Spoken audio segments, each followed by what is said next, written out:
The roses were gone. That is the first thing my mind could understand when I pulled into my driveway outside Austin after 10 hours of client work and saw bare dirt where Aunt Alma's garden had stood that morning. Not trimmed, not moved, gone. 200 square feet of heritage roses, some older than my father, had been scraped flat into brown mud. A small bulldozer sat near the fence with its bucket still packed with roots. Rolls of artificial turf leaned against the truck like cheap green carpet. The air smelled like diesel, cut earth, and heat. It did not smell like roses anymore. I sat in my car with my hands locked around the steering wheel, staring at the empty patch where the Madame Hardy used to bloom white as church gloves, where the red climber had covered the arbor, where my aunt had taught me how to prune without fear. Then my father waved at me from the yard. "Brielle," he called.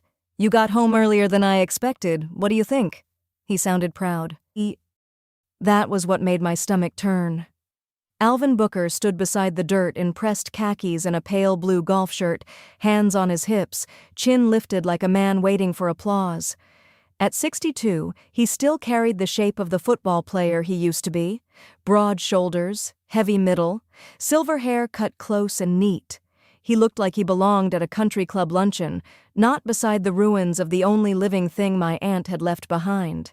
My mother, Kendra, stepped out from the back porch carrying 2 glasses of iced tea. "Do not make that face," she said. "Your father worked very hard arranging all this." I opened the car door and got out slowly.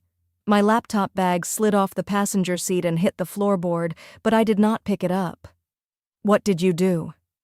My voice sounded small. That made him smile more. "Improve the property," my father said. "Those bushes were dangerous, thorns everywhere, bees everywhere. You could not even walk past without getting scratched. They were roses. They were old," he said, "and messy. This will be clean, professional. A putting green says success. It says somebody with standards lives here. This is my house." My mother handed him the tea and gave me that tight little smile she used when she wanted me to feel childish. "Alma left you the house," she said. "Not every weed she ever planted." Aunt Alma had been dead 3 years, and hearing my mother flatten her life into weeds did something to me that grief had not managed. Those roses took her 30 years. "And now the property will finally have curb appeal," my father said. The workers were already unrolling turf over the dirt. One man looked at my face, then looked away. He knew something was wrong. He also knew he had been paid. "Stop," I said. The word came out sharper this time. The workers paused. My father's head turned slowly. "Excuse me?" "I want them to stop. I want the turf returned." "Oh, I want every plant you destroyed replaced," he laughed once. "Replaced? Those plants are already in a dump truck, baby girl. What is done is done." "Then undo it." His smile disappeared. "I am not spending 1 penny on thorn bushes." "You spent money on this." "It is paid for." "By who?" My mother took a sip of tea. "We used the emergency card, the one you gave us for household needs." For a second, even the heat seemed to pull back. "You used my credit card to destroy my garden?" "Your father's project benefits the household," she said. "Try to be gracious." A putting green is not an emergency. My father's face darkened. "Do not raise your voice at your mother. Do not use my card without permission." He crossed the space between us and grabbed my upper arm. His fingers dug in hard enough that I felt the bruise forming before he let go. For one breath, he looked down at me with something colder than anger. It was calculation. The same look he used when he wanted to know how much pressure it would take before I folded. "You have been impossible lately," he said. I stared at his hand on my arm. "Take your hand off me." My mother gasped as if I had slapped him. He released me, then smiled for the workers. "Everybody calm down. My daughter is tired. She gets emotional after work." There it was, the family translation service. My pain became drama. His theft became improvement. My property became household. My grief became attitude. The garden was not just a garden. Aunt Alma had planted it when she bought the ranch house after her divorce.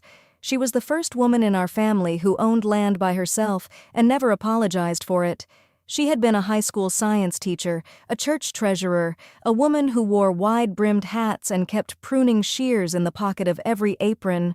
When I was little, she taught me the names of each rose like they were ancestors. "A living thing has history," she used to say. "You do not get to call it useless just because it does not serve you." She was the only adult in my childhood who noticed when I went quiet, the only one who came to my college design showcase, the only one who told me I did not need to earn love through obedience. And when she died, she left me the brick ranch house on 3 acres of Texas Hill country, with the rose garden named in a handwritten note tucked into her will. "Keep the roses if you can. They know how to survive heat." I had kept them. My parents had killed them. "Get off my property," I said. My father blinked. My mother lowered her glass. "Brielle, both of you, get out of my house." The workers looked down. The turf shifted in the wind. My father gave me a smile I had never liked, slow and smug. "No. No? We live here." "Temporarily," I said. "You asked for 3 months." "2 years ago," he said, "which means we are established residents." "You cannot throw us out because you had a tantrum over flowers." My mother stepped closer, sweeter now. "We have spoken with an attorney, Brielle. You would not want to do anything illegal." That sentence hit harder than the bulldozer. They had not just become comfortable, they had been preparing. 2 years earlier, my parents lost their house after my father's investment schemes finally collapsed. He called them opportunities, but they were penny stocks, bad loans to worse friends, and golf course whispers from men who liked easy money. My mother called me crying, saying they might end up in a motel, saying my father's knee was too bad for him to work, saying they only needed a place to stay for a few months. I said yes because I thought kindness still counted for something. 3 months became 6. 6 became 1 year. 1 year became 2. They moved into the master suite because my father said his knee could not handle stairs. They paid no rent, no utilities. No groceries unless you count the fancy crackers my mother bought for guests and charged to my card. They criticized my furniture, my friends, my cooking, my work hours, my clothes, and the way I kept Aunt Alma's things. They held dinner parties in my house and introduced themselves as if they owned it. When I tried to talk about expenses, my mother cried. When I tried to set rules, my father went silent. When I asked for respect, they reminded me they had raised me. And because some tired part of me still wanted parents more than tenants, I apologized every time. The house changed by inches until one day I barely recognized it. My mother's bridge club started meeting in Aunt Alma's sunroom every Thursday, even after I explained I needed quiet for client calls. My father replaced the brass porch light with a motion sensor floodlight because he said the old fixture looked poor. He moved my aunt's oak dining table into storage and bought a glass one with my card, then told guests he was modernizing the place for resale value. He threw away her chipped blue mixing bowl because it looked embarrassing on open shelves.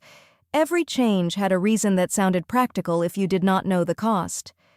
"We are helping you," my mother would say. "You are young," my father would add. "You do not understand assets." But I understood invoices. I understood the way the grocery bill doubled after they moved in. I understood the electric bill when my mother ran the air conditioner like Texas heat was a personal insult. I understood the extra water charges after my father decided the lawn needed to look like a resort. I understood the emergency credit card statement with restaurant lunches, garden center purchases, a new patio umbrella, imported tonic water, and a $200 bottle of bourbon he called medicinal because his knee hurt.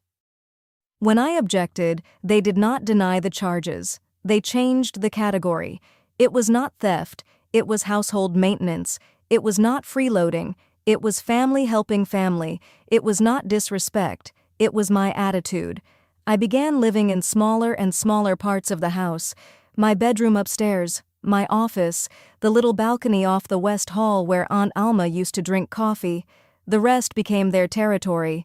If I cooked, my mother corrected the seasoning. If I ordered takeout, my father said real women used kitchens. If I had friends over, my parents lingered too long in the living room, performing hospitality until my guests left early and never accepted another invitation. One Friday evening, I invited 2 women from a Black designers group in Austin for dinner. We had planned to talk about starting a small referral circle for independent consultants. My mother came downstairs in a silk robe at 8 and asked in front of them whether I had remembered to put my father's compression socks in the dryer. My father followed 10 minutes later and launched into a story about how remote workers exaggerated stress because they did not have real bosses.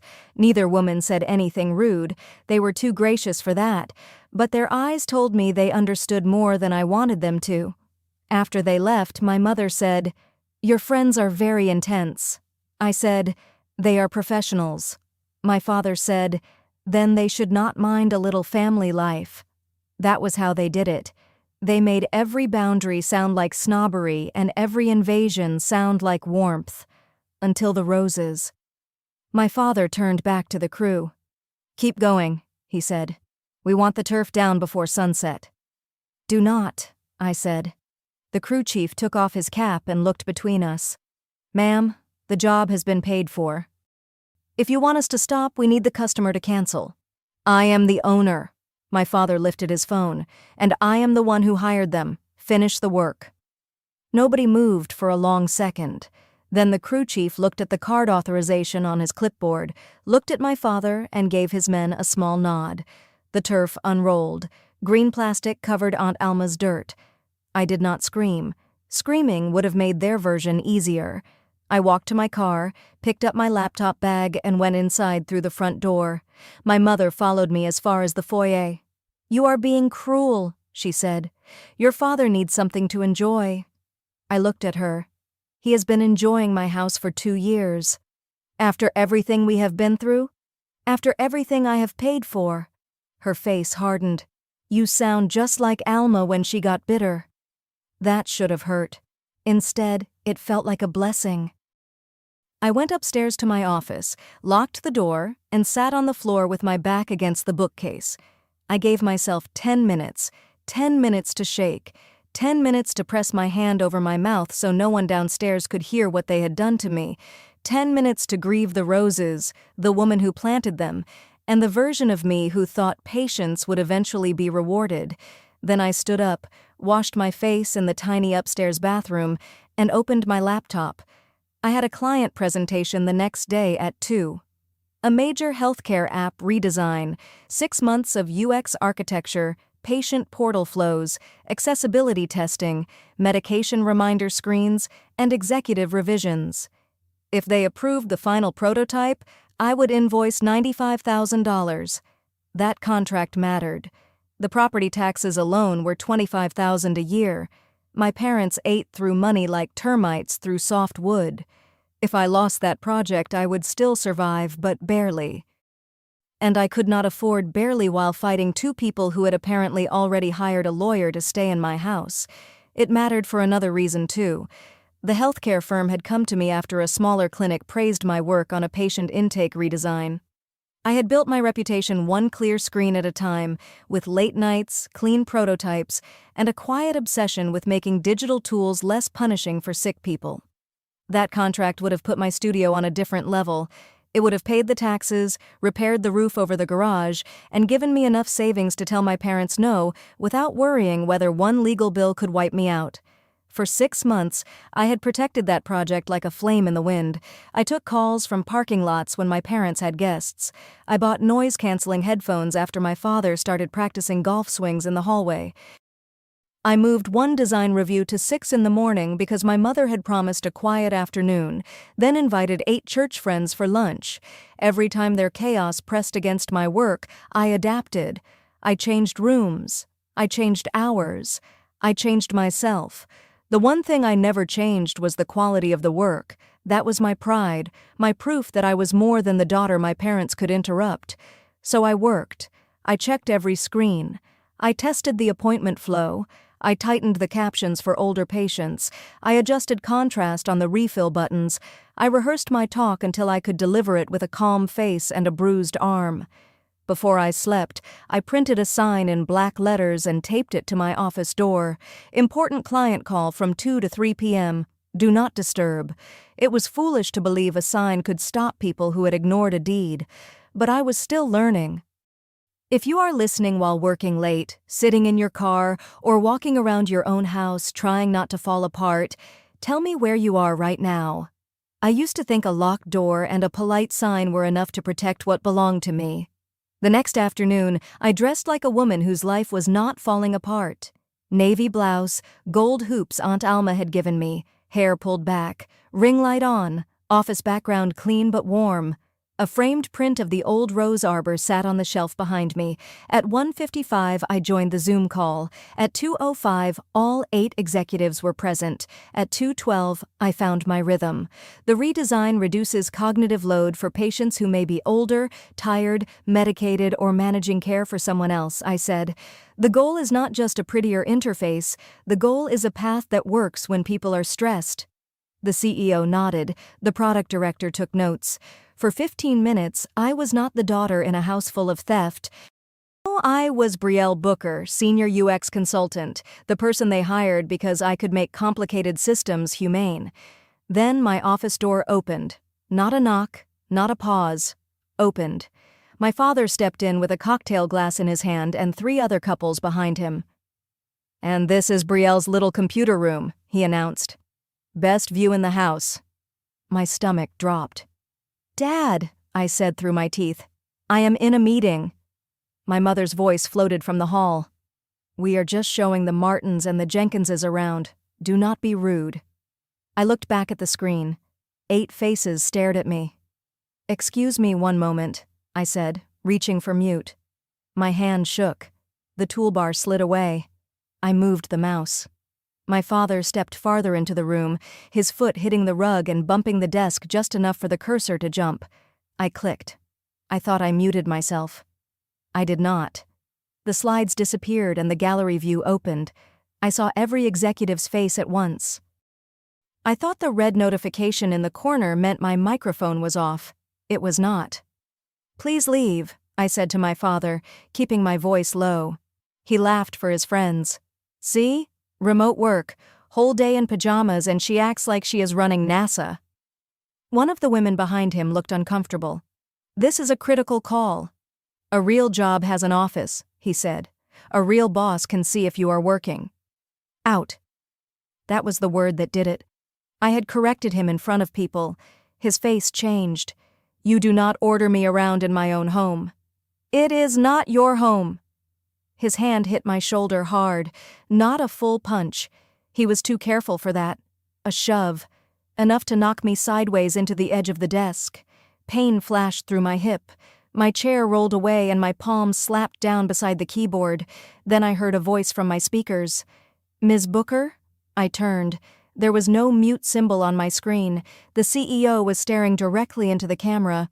"Are you safe?" he asked. My father froze, then smiled like a man caught with a hand in the drawer. "Everything is fine," he said loudly. "No," the CEO said. "Ms. Booker, do you need us to call someone?"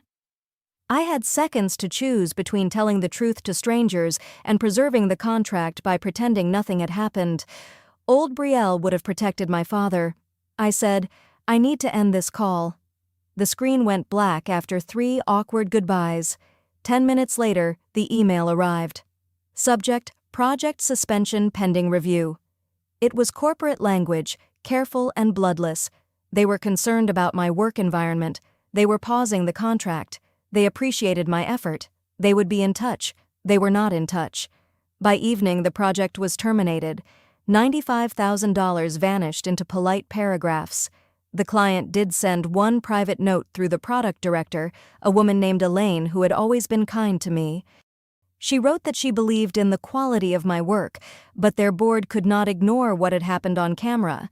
They handled patient safety systems. They could not risk a consultant whose work environment might expose confidential material or interrupt executive reviews. I understood every word. That was what made it worse. My father had not only embarrassed me, he had made my home look unsafe for professional work, and in my field, trust was the floor under everything. If a client worried their patient data, prototype access, or leadership calls could be compromised by people wandering into my office with drinks in their hands, they would not sign with me. It did not matter that I was the victim of the interruption. Clients do not pay for explanations. They pay for stability. I saved Elaine's note with the other records. Another piece of proof. Another bill my parents would never admit they had created. Downstairs, my parents poured drinks on the patio. Their friends laughed at something my father said. Through the window, I could see the artificial putting green bright under the late sun, fake and perfect and dead. At 7, I took my laptop, walked past the living room without speaking, and drove into Austin. I found a corner table at a coffee shop downtown where nobody knew my name. My hip throbbed every time I shifted. My arm had 4 finger-shaped bruises. I opened my budget spreadsheet and did the math. Without the healthcare contract, I had 4 months of breathing room, maybe 5 if I cut everything down. 4 months to rebuild client trust. 4 months to pay taxes, utilities, insurance, groceries, and the cost of keeping 2 hostile people in a house they plan to steal through patience and paperwork. My phone rang at 8:13. Dad. I almost ignored it. Then habit answered for me. "Where are you?" he demanded. "Working." "Come home. The irrigation controller for the green is not cycling right." "You know those digital panels." For a moment, I actually stared at the phone. He had shoved me on a call, cost me a client, and now he wanted tech support. "Read me the display," I said, because obedience can survive longer than self-respect if no one cuts the wire. For 15 minutes, I walked him through the controller. "Press menu." "No, the left arrow." "Now select zone 2. "No, not run, schedule."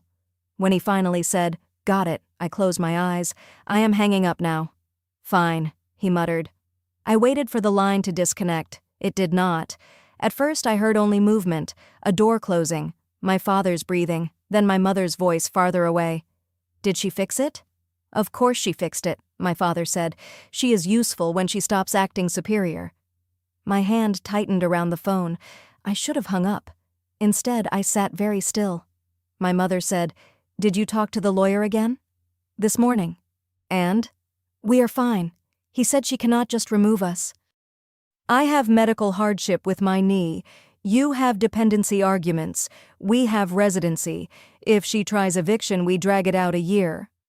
My mother gave a pleased little hum. "And after that?" "After that, we push for an ownership interest, sweat equity, household contributions, maintenance. We do not contribute. We maintain the property by living here." They both laughed. Something in me went colder than fear. My father continued, "She is weaker now that the client dumped her. That helps. We keep pressure on. Italy first. Let her pay. Then when we get back, I am changing the upstairs office lock. Cigar room. She can work at the kitchen table like a normal person." "What about the deed?" "Estate planning," he said. "We tell her it is safer if all our names are on it. She wants peace. She always gives in when we make it about family." My mother gave a soft laugh. "She is still stupid enough to let us stay after everything." My mother said, "Alma should never have left that house to her." Alma was a fool. That was when I hung up. For several minutes, the coffee shop moved around me like a silent film. Cups clinked, milk steamed. A student laughed at a table near the window. I looked down at my phone and understood that my parents were not confused, stressed, or aging badly. They were predators in familiar clothes. They had killed the roses. They had damaged my work. They had touched me in anger, and they were planning to take the house. Before I called Raphael, I saved what I could. I did not trust my memory, and I did not trust their willingness to tell the truth later. I exported the call log showing the length of the accidental phone call.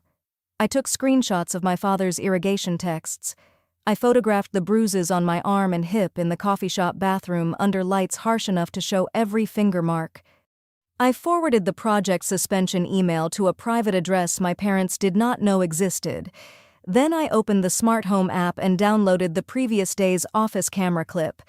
I had installed that small camera years earlier after a package went missing from the upstairs landing. It pointed toward the office door, mostly catching hallway movement. It had recorded my father opening the door during the presentation, the guests behind him, and the shove that knocked me partly out of frame. Watching it once made me sick. Watching it twice made me steady. The camera did not care about family. It did not care that my father had once taught me to ride a bike. It did not care that my mother would cry if someone confronted her. It showed a man entering a locked workspace after a posted warning, insulting a professional meeting, putting his hands on the homeowner, and walking away. I saved 3 copies. Only then did I make the call. I opened my contacts and scrolled to Raphael Turner, the attorney who handled Aunt Alma's estate. He answered on the 4th ring. "Brielle? It has been a while." "I need a legal answer," I said. "All right. If I own a house outright, my name only on the deed, can I sell it even if people are living there and refusing to leave?" The line went quiet. "This is about your parents. Can I sell it?" "Yes," he said. "The owner can sell. Occupants complicate value and possession, but they do not own what they do not own." Would a regular buyer touch it? Probably not. No family wants a house with a tenant fight attached. Who would? He sighed. Investors. Distressed property firms. They buy at a discount and handle possession with their own lawyers. It can be ugly. How ugly? For the occupants vary. For you, clean if the deed is clean and disclosures are correct. Give me a name. Brielle. Raphael. Another pause. There is a company called Lone Oak Holdings. Their Travis County acquisitions lead is Serena Wallace. They are aggressive but legal. If you call them, understand they are not sentimental. They will treat the house as an asset. That is exactly what I need. His voice softened. Aunt Alma loved that place. So did I. Then are you sure? I looked through the coffee shop window at my reflection. Tired face, pulled back hair, bruised arm. A woman who had mistaken a house for safety because someone kind had left it to her. They turned it into a cage, I said. Alma did not leave me a cage. Raphael texted the number. I called Serena Wallace before I could talk myself into being good. She answered like a person who made decisions for a living. Lone Oak Holdings, Serena Wallace. My name is Brielle Booker. Raphael Turner gave me your number. I own a custom brick ranch on 3 acres outside Austin. Clean title. Appraised last year at $1.1 million. I need to sell quickly. Occupied? 2 occupants, no written lease. They leave the country in 48 hours for a 2-week vacation. Silence. Are you saying the property will be physically vacant during the closing window? Yes. Condition? Structurally excellent. New roof, upgraded HVAC, fiber line, smart home system, 3 acres. The rose garden is gone. We do not pay extra for roses, she said. I almost laughed. Neither did they. She was quiet long enough to calculate. Occupied or contested properties usually come in at 70 to 80% of market. They will be out of the country, I said. You will take possession before they return. That reduces risk. It should raise the offer. I heard a pen click. $980,000, cash, 10-day close if title clears and you disclose everything. The number stole my breath. It was less than the appraisal, more than enough to escape. Send the contract. Once funds wire, we secure immediately, Serena said. Locks, perimeter, notices, asset management, set. Former occupants deal with us, not you. That is the point. After we hung up, I sat in the coffee shop until closing time. I did not feel triumphant, not yet. I felt like a person setting down a beloved thing because it had been filled with poison. The next morning, I walked into the kitchen at 7. My parents were there, comfortable as landlords. My father poured coffee into Aunt Alma's favorite mug. My mother scrolled through hotel photos on her tablet. Good, she said. You are up. We need to finalize Italy. Your father wants business class because of his knee. I poured my own coffee.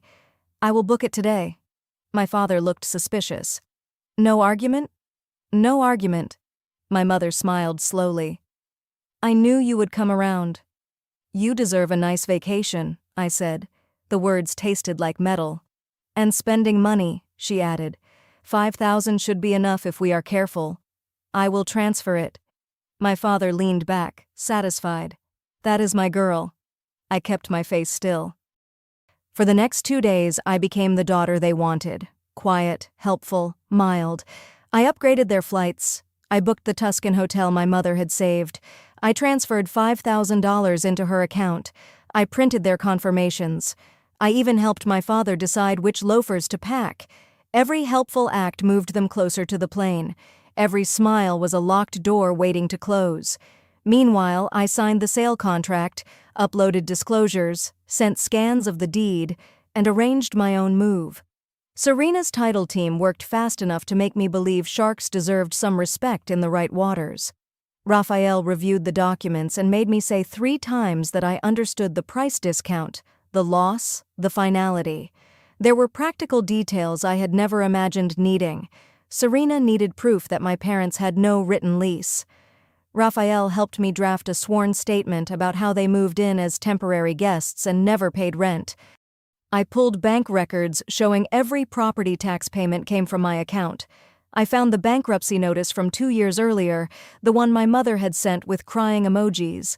I printed the emergency card agreement, which stated the card was for medical or urgent household repairs only. The card charge for the putting green sat there in black and white, $9,600. Not an emergency, not maintenance, not their money. Raphael also made me slow down long enough to do the thing anger never wants to do. He made me think about the belongings. If you leave their property scattered around, they will use that, he said. They will claim theft, destruction, elder abuse, whatever phrase scares people fastest. So I pack them. You inventory them, you hire a company, you store them, you pay enough in advance that no one can say you stranded them without access. That is more kindness than they gave me. It is not kindness, he said. It is clean hands. Clean hands. That became the rule. I would not become what they called me. I would not smash my mother's vanity or dump my father's golf clubs into a ditch. I would move like paper, quiet, legal, exact. At night, after they went to bed, I walked the house with blue painter's tape and a notebook. I made lists by room, mine, theirs, Aunt Alma's, trash. I opened drawers and found how completely they had merged themselves into my life. My mother's scarves in Aunt Alma's cedar chest, my father's socks in my hallway cabinet, their mail in every basket, their vitamins on the kitchen windowsill where my aunt used to root basil cuttings. They had not just moved in. They had spread. Once you sell, you cannot unsell it because you miss your aunt, he said. I know. And Lone Oak will not be gentle with your parents. Neither were my parents gentle with me. The morning they left for Italy, I drove them to Austin Bergstrom before dawn. Their suitcases filled my trunk. My mother smelled like expensive perfume and victory. My father kept reminding me about the putting green. Water the edges twice a day, he said at the curb. It is artificial turf. Still needs care. Of course. He patted the same shoulder he had shoved. Keep the house clean while we are gone. My mother hugged me lightly. Do not work yourself into one of your moods. Have a safe flight. They rolled their luggage through the sliding doors. I watched until I saw them disappear past security. Then I checked the flight tracker. Boarding. 40 minutes later, departed. I sat in the parking garage and laughed once. It was not joy exactly. It was the sound a lock makes when it finally turns. By 9 that morning, the movers were at the house. I had spent the previous night marking everything that belonged to me with blue painter's tape. My office equipment, my books, my bedroom furniture, Aunt Alma's quilts, her recipe box, the landscape painting from the hallway, the photo albums, the pruning shears from the garden shed, still spotted with old rust. Blue tape goes to Dallas, I told the crew chief. Everything else stays for tomorrow's storage pickup. You sure? Yes. By noon, my office was bare. By 3, my bedroom echoed. The hardest room was Aunt Alma's sewing room. My mother had tried to turn it into a gift wrap closet, but she never fully erased it. Thread still sat in old tins. Buttons filled mason jars by color. A framed photo of Aunt Alma in a yellow church hat leaned against the windowsill because I had never decided where to hang it. I stood in the doorway longer than I should have, holding a roll of blue tape in one hand. The crew chief walked up beside me and lowered his voice. "You want us to box this room carefully?" "Yes," I said. "Everything in here goes with me." He nodded once, no questions. That small mercy nearly broke me. I packed the rose notebooks myself. Aunt Alma had kept records for decades: names, bloom times, heat tolerance, little notes about which roses sulked in too much shade and which ones forgave bad pruning. The page for the red climber had a coffee stain and one sentence in her careful handwriting. "Brielle likes this one best." I folded that page into a folder and put it in my laptop bag. Downstairs, the movers wrapped my life in blankets and plastic. The house got quieter with every item carried out. I thought I would feel like I was betraying Aunt Alma by stripping her rooms. Instead, I began to feel as if I was rescuing what was still alive from a place already occupied by ghosts. My parents' rooms were different. The storage crew cataloged everything with a tablet: king bed, dresser, vanity, television, clothing, golf equipment, kitchen appliances purchased by occupants, decorative objects, personal documents sealed in box K17. Nothing casual, nothing cruel. Every label was another answer to a future accusation. "Do you want a copy of the inventory?" the storage supervisor asked. "Two," I said. One went to Raphael, one went into my bag. My mother's texts from Italy arrived in between boxes. "Look at this hotel view. Your father loves business class. We found the cutest wine shop." I replied with cheerful little messages, because if manipulation was the language they trusted, I could speak it fluently for 48 more hours. "Beautiful. Enjoy. You deserve rest." The next task was my father's golf bag. He had left it in the garage after my mother refused to pay oversized baggage fees, custom irons, expensive driver, a putter he described with more tenderness than he ever used for me. I pulled the clubs out one by one and laid them on the garage floor. My old phone was already prepared. I had bought a new phone the night after the coffee shop call. New number, new banking apps, new work email, new two-factor codes. The old phone would stay alive, connected to a large camping power bank, low power mode on, ringer loud, voicemail disabled. I wrapped the phone and battery in bubble wrap and placed them deep in the bottom of the golf bag. Then I slid the clubs back in until the device vanished under graphite shafts and leather pockets. When my father called my old number, the phone would ring, and ring, and ring. Not in my hand, in the dark with his favorite clubs. The following day, a storage company packed my parents' belongings. I did not destroy their things. I did not throw their clothes into the yard. That would have made a better movie and a worse legal file. Everything was inventoried, boxed, labeled, and moved to a climate-controlled unit outside Austin. I prepaid 1 year. The golf bag went in the back corner behind wardrobe boxes and my mother's vanity. The old phone waited. On closing morning, the house smelled like lemon cleaner and emptiness. I walked through each room one last time. The master suite where my parents had slept, the kitchen where my mother had criticized every pan I owned, the upstairs office where my father had planned his cigar room, the back patio facing that fake green wound where the roses had been. I knelt at the edge of the dirt and scooped a small handful into a paper envelope. It was probably useless soil now, mixed with diesel and crushed roots, but I wanted some part of Aunt Alma's garden that no investor could own. Before I left, I stood at the smart home panel in the hallway and transferred the system out of my account. The screen asked whether I was sure. I pressed yes. It asked again because expensive systems assume mistakes. I pressed yes again. User Alvin disappeared. User Kendra disappeared. Guest codes vanished. Remote entry permissions shut off. The house that had opened for them for 2 years became a sealed object. Then I walked to the office door and peeled off the sign I had taped there. Important client call from 2 to 3 p.m. Do not disturb. The paper came away in one piece. I folded it and put it into the envelope with the soil. It belonged with the evidence of what I had survived. The last thing I took was one cutting from a rose root the bulldozer had missed near the fence. It looked dead, just a hard brown piece with a sliver of green under the bark. I wrapped it in a damp paper towel and tucked it into a plastic bag. Maybe it would not grow. Maybe it would. Aunt Alma had believed living things deserved a chance when they showed even the smallest will. At the title office, I signed until my hand cramped. At 2:51 p.m., my phone buzzed. Wire transfer received $947,382.19 after fees and costs. I stared at the number until it became real. Then I handed over the keys. Serena Wallace met me in the parking lot. She wore a gray suit, sunglasses, and the expression of a woman who had seen worse family arrangements than mine. "Our asset team takes possession this afternoon," she said. "Locks, access controls, posting. Former occupants contact our legal department. Their belongings are in storage. Send the address to them, not to us." "I will." She nodded. "For what it is worth, you are not the first adult child I have seen sell a house to escape relatives." I did not know whether that comforted me or broke my heart. "Thank you," I said. Then I drove to Dallas.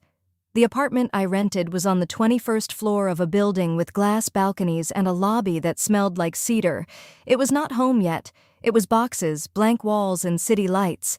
But nobody else had the code. Nobody slept in the master bedroom because their knee hurt. Nobody called the balcony theirs. That first night, I slept on a mattress on the floor because the bed frame had not been assembled yet. Around 2 in the morning, I woke up convinced I had heard my father calling from downstairs. My whole body went alert before my mind remembered there was no downstairs.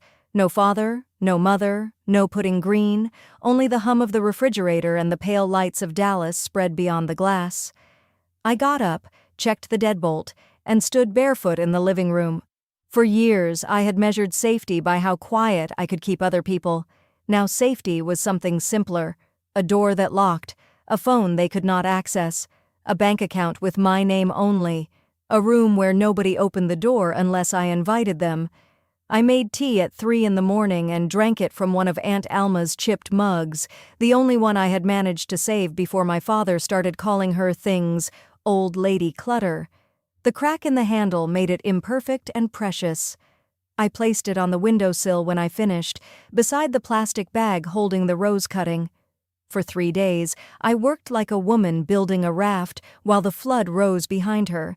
I emailed old clients. I rebuilt my portfolio. I explained the lost healthcare contract only as a scheduling disruption. I took calls with my camera on and my background plain. On the 14th day, my parents flew back from Italy. I woke at 6 and checked their flight status before I made coffee. On time. All day, I moved through my work with a strange calm. At 8:19 p.m., the flight tracker changed to landed. I imagined them stepping off the plane sunburned, tired, smug, full of stories about vineyards and old churches and all the meals they had eaten with my money. At 9:47, I opened the doorbell camera app. Lone Oak had changed the locks and posted notices, but they had not yet swapped the old camera. I still had access for a few more hours because bureaucracy is slow even when investors are fast. The driveway appeared in grainy night vision. At 10:05, headlights swept across the frame. A taxi stopped. My parents climbed out with their suitcases. My father stretched his back. My mother told the driver to be careful with the larger bag. The taxi left. They stood alone in front of a house they thought was still waiting for them. My father entered his code. Red light. He tried again. Red light. "Kendra," he said, leaning close to the keypad.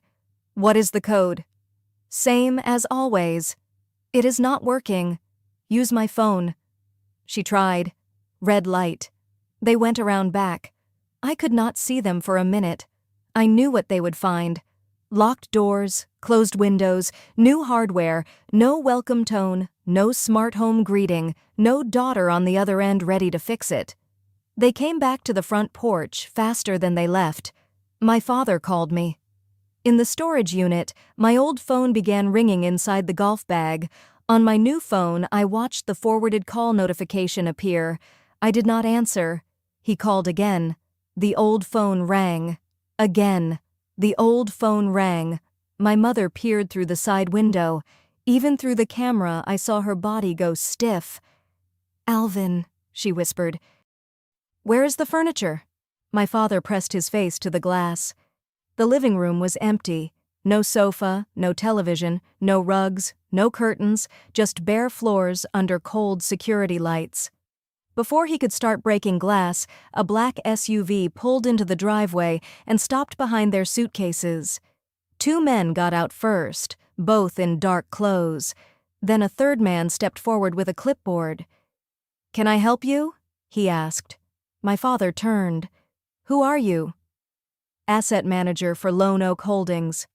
"This is my daughter's house." "No, sir. This property is owned by Lone Oak Holdings." "That is impossible." The man lifted a document. "Sale recorded with Travis County. The asset was delivered vacant. You are trespassing." My mother made a sound I had never heard from her before. Not anger, not grief. Fear. "We live here," she said. "Our things are inside. Anything left on site after closing is handled under the terms of acquisition," the man replied. "You need to leave the property." My father stepped forward. "Listen, I do not know what game my daughter is playing, but I have rights." "You can discuss that with our legal department." "I am calling the police." "Good," the asset manager said. "We already have." My father stopped. There are moments when a person realizes the audience has changed. He was used to me, to my mother, to friends he could charm, to workers he could pressure. He was not used to corporate security with paperwork and no family history to exploit. "Our belongings," my mother said again. The man checked his clipboard. "You should contact Ms. Booker regarding stored personal property. You cannot enter this house." "She will answer me," my father snapped. He called again. The old phone rang in the golf bag. My new phone stayed silent in my hand. 2 security staff moved their suitcases from the porch to the public curb. My mother started crying then, loud enough for the camera to catch every broken breath. My father yelled about lawsuits, fraud, elder abuse, and theft. The asset manager listened with the calm of a wall. "You have 5 minutes to leave," he said. "After that, officers will remove you." My parents stood in the driveway of the house they had tried to steal, surrounded by luggage from the vacation I paid for, locked out by the sale they never imagined I would make. I watched until they dragged their bags toward the street. Then I closed the app. I waited 1 hour before sending the email. "Dear Alvin and Kendra, by now you know the ranch house has been sold. The sale was legal. My name was the only name on the deed, and I exercised my right as owner. Your belongings were not destroyed. They are in a climate-controlled storage unit. The address is 1449 Mesa Ridge Storage, Unit D12. The access code is 2703. I paid for 1 year. I sold the house because you made it unsafe for me. You moved in for 3 months and stayed for 2 years. You contributed nothing. You used my emergency credit card to destroy Aunt Alma's rose garden. Alvin, you put your hands on me and cost me a major client. Then I heard your phone conversation after you failed to hang up. I heard your plan to delay eviction, claim hardship, take my office, pressure me into putting your names on the deed, and use my income for your retirement. I am done. Do not come looking for me. Do not contact my clients. Do not send anyone to my home. If you need legal help, call your attorney. If you need your belongings, go to the storage unit. If you need someone to blame, try a mirror. Aunt Alma left that house to give me freedom. You turned it into a trap. I sold the trap and kept the freedom. Brielle. I read it once. Then I sent it. My father's reply came before 10 minutes passed. Ungrateful. Thief. Traitor. You owe us. I blocked him. My mother's came next. Brielle, honey, please, we are stranded. We can talk. Send your address. We are your parents. I blocked her too. For the first time, blocking them did not feel like cruelty. It felt like locking the door during a storm. The next morning, I woke in Dallas with sunlight across the floor and no voices downstairs. I made coffee, opened my banking app, and looked at the money again. It was still there. Real. Boring. Powerful. I moved $250,000 into a high-yield savings account. I set aside money for taxes. I paid off the credit card charge for the dead garden so interest would not give my father one more shadow in my life. Then I opened my calendar and joined a call with a startup that needed a patient mental health app redesigned for older adults. The call went well. By noon, I had a $30,000 contract. That did not erase what happened. It did remind me that my work existed outside the room where my father tried to humiliate me. 4 months later, the Dallas apartment had become a home. Not permanent, maybe, but mine. I bought a long table for the balcony and 6 large ceramic pots. In each one, I planted a rose that reminded me of Aunt Alma's garden. Pale pink, deep red, cream. A small climbing rose tied gently to a trellis. I watered them every morning before work. The soil in one pot held a spoonful from the old garden. Maybe that mattered only to me. That was enough. The cutting survived. For weeks it looked like nothing more than a stick with delusions, and I understood it more than I wanted to. I kept it damp. I moved it out of the harsh afternoon sun. I checked it every morning while coffee brewed. One Tuesday, a tiny red nub appeared near the base. By Friday, it had opened into a leaf so small I almost missed it. I sat down on the balcony floor and cried. Not the panicked tears from the office, not the helpless tears from the day of the garden. These were different. They came from relief. Something had survived the blade. I sent a picture to Raphael because he had become, strangely, one of the few witnesses to the whole story. He replied, "Alma would be pleased." I kept that message. My studio grew faster than I expected. I named it Booker Interface Studio, not after my father, but after myself. I hired 1 junior designer and 1 project manager. We specialized in healthcare UX, clear patient pathways, accessible forms, and systems that worked for people under stress. It turns out that when you stop spending your days managing someone else's entitlement, you have energy left to build something.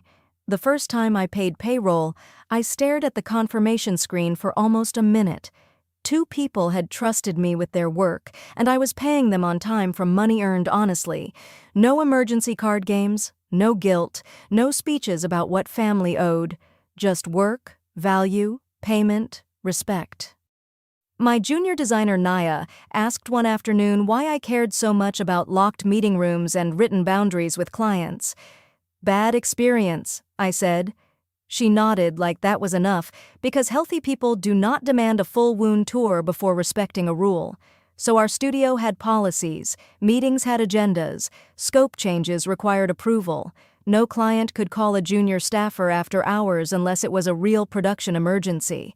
If someone raised their voice on a call, we paused the meeting and rescheduled with written expectations. I had spent years being told boundaries were rude. Now boundaries paid my rent. Raphael sent occasional updates because my father kept threatening lawsuits. Lone Oak's legal department sent him a cease and desist. He had no ownership claim, no lease, no adverse possession, no case. A former neighbor, Cynthia, messaged me once to say my parents were renting a 3rd-floor apartment east of Austin. No elevator. My father's knee did not enjoy the stairs. "Your mother tells everyone you abandoned them," Cynthia wrote. I almost typed a defense. I almost sent screenshots, call logs, receipts, the whole clean file. Then I deleted the paragraph. People who wanted truth had enough of it already. People who wanted gossip would only turn evidence into entertainment. I sent back, "I hope you are well," and nothing else. That restraint felt new, too. My parents had trained me to defend myself in rooms where the verdict had already been written. Dallas taught me I could leave the courtroom. I waited for guilt. It did not arrive. What arrived instead was grief, smaller and cleaner than before. Grief for Aunt Alma's house, grief for the roses, grief for the daughter I had been, the one who thought being generous would make unsafe people gentle. One evening, my mother called from a new number. I almost did not answer. Then I did, because I wanted to know what my body would do. "Brielle," she said. Her voice sounded thinner. "Yes." "Your father is not well." I looked at the rose pots glowing in the sunset. "I am sorry to hear that." "We have suffered enough." I said nothing. "You did not have to sell the house." "I did." You chose money over family. No, I said. I chose safety over being robbed. Her breath caught. Alma would be ashamed. That one reached for the old wound.